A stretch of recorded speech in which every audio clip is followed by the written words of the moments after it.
Bonjour messieurs, dames. 8h30 à TF1. Comment allez-vous? Conférence de rédaction pour le journal de 13h, présenté par Jean-Pierre Pernaut. Et tous les chefs de service sont là. Société, économie, étrangers. Mais ce matin, c'est le sport qui fait la une. Furieux contre un arbitrage, Zlatan Ibrahimovic a injurié la France. On utilise tous nos contacts et puis on essaie de la voir et puis on voit si la Fédé envisage des sanctions. Il y a la une de l'actualité de ce lundi. Sur LCI, depuis 6h du matin, les journaux débutent avec cette information.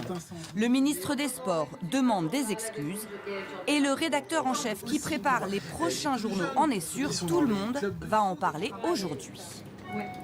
C'est un personnage qui est très charismatique, ça parle un peu à tout le monde, qu'on aime ça, qu'on aime le sport ou pas. À ses propres enfants. À ses propres enfants, à leurs parents parce qu'il va falloir expliquer qu'on ne parle pas comme ça. Quelques étages au-dessus, rédaction de TF1 News. Les journalistes mettent en ligne les images et les interviews tournées par LCI et TF1. Et je lui ai demandé des excuses et une heure après, par voie de presse, ces excuses sont tombées. Que Zlatan joue au foot et qu'il la ferme, qui est-ce qui a dit ça? Sur Internet, il traque toute nouvelle info sur Zlatan et la vérifie. Ouais. On ne va pas mettre n'importe quoi non plus. C'est vraiment, c'est pareil sur les réseaux sociaux, il faut que ce soit un compte officiel. C'est pas là non plus pour faire un article poubelle. Salut Gilou, ça va? France, pays 2, pardon, excusez-moi. Non. Beau pays de mon enfance. Entrée en piste de l'équipe du 20h. Sur le fond, l'arbitre n'a pas fait son boulot. Gilles Boulot, le présentateur, Envoyer une caméra au PSG, on ne sait pas ce qui peut se passer. sa rédactrice en chef, ainsi que les chefs de service. Là encore, l'affaire Zlatan passionne. Qu'est-ce que ça dit du comportement des joueurs professionnels? Quelle valeur d'exemple ou pas ça peut avoir auprès des jeunes joueurs? Et puis voilà, il va peut-être être suspendu pendant 4 matchs. Peut-être qu'il ne jouera plus le match de championnat pendant un mois. Donc non, il y a mille manières d'aborder la chose. Dans le parking de TF1, le journaliste qui fera le sujet à 13h et à 20h rentre de reportage. Et oui, c'est là-dessus. On stocke les images. Il a interviewé les Parisiens. Il y a tout le tournage. Et ils disent quoi? Et la plupart mettent ça sur le coup de la colère et lui pardonnent. Probablement parce que c'est Zlatan et qu'il l'aime bien à Paris. Et là, il est quelle heure? Et ben justement, il est 11h15, donc ça passe dans 2 heures. 2 heures pour rejoindre son monteur Alors, montage. et fabriquer avec lui un sujet d'1 minute 30 avec les réactions des Parisiens, celles du ministre des Sports et bien sûr les injures de Zlatan. Bref, il ne faut pas mollir. Oh là là là là là. Là. Voilà, on commence par des plans où il est un peu énervé, quoi. Voilà, parfait. Vas-y. Grand joueur, mais éternel râleur. Hier soir, Zlatan Ibrahimovic a inscrit les 2 buts du PSG, mais cela n'a pas empêché son équipe de s'incliner 3-2 à Bordeaux et l'attaquant de sortir du terrain passablement énervé. 12h30 sur LCI, un journal toutes les demi-heures et une info qui continue de faire réagir. Là, elle évolue parce que les politiques s'en sont emparés. Tous les politiques interviewés ce matin dans les radios ont réagi, ont donné leur opinion. Dans les couloirs du montage à TF1, c'est la course. Le journal de 13h démarre. Mesdames et messieurs, bonjour.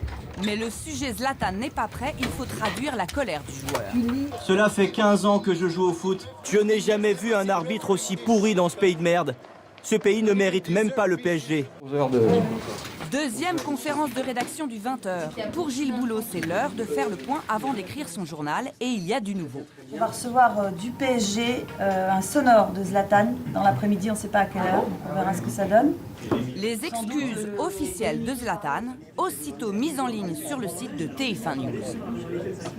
Elles sont passées dans le journal de 17h30 sur LCI. Et avant de le mettre en une, on a envoyé une alerte à nos abonnés pour qu'ils sachent que Zlatan s'est excusé. Plus généralement à la France, point. Depuis, 19h30, il a présenté ses excuses.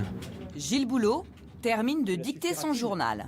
Pour éviter une sanction, élément de réponse avec Sander Randézadré. On n'a pas mixé, si tu veux. Sander Randézadré, qui doit in extremis ajouter la réaction du Premier ministre. Il est en train de mixer. Il vient de parler sur Canal+.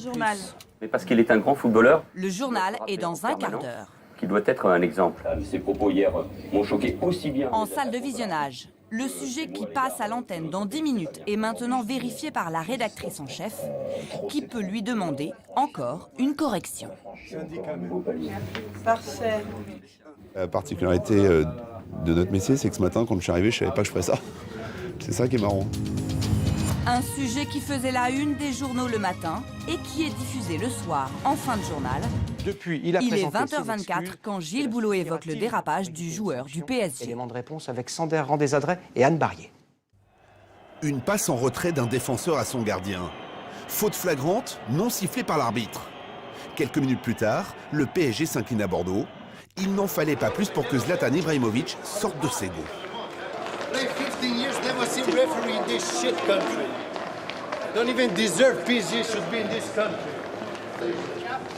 Vous savez, quand vous êtes énervé, et ça vous arrive d'être énervé aussi, non, hein? Après, c'est vrai que quand vous êtes énervé, il n'y a pas forcément un micro. Voilà. Autrement, il y aurait peut-être des choses à dire. Dans la foulée du match, son entraîneur semble minimiser les propos de son capitaine. Mais d'autres n'entendent pas laisser passer de telles insultes jusqu'au Premier ministre ce soir. C'est un grand footballeur, mais parce qu'il est un grand footballeur, il doit se rappeler en permanence qu'il doit être un exemple. Il y a combien de gamins qui se reconnaissent dans Zlatan? Ses propos hier m'ont choqué, aussi bien les attaques contre l'arbitre que ses mots à l'égard de notre pays. C'est pas bien. Aujourd'hui, je dis stop, quoi.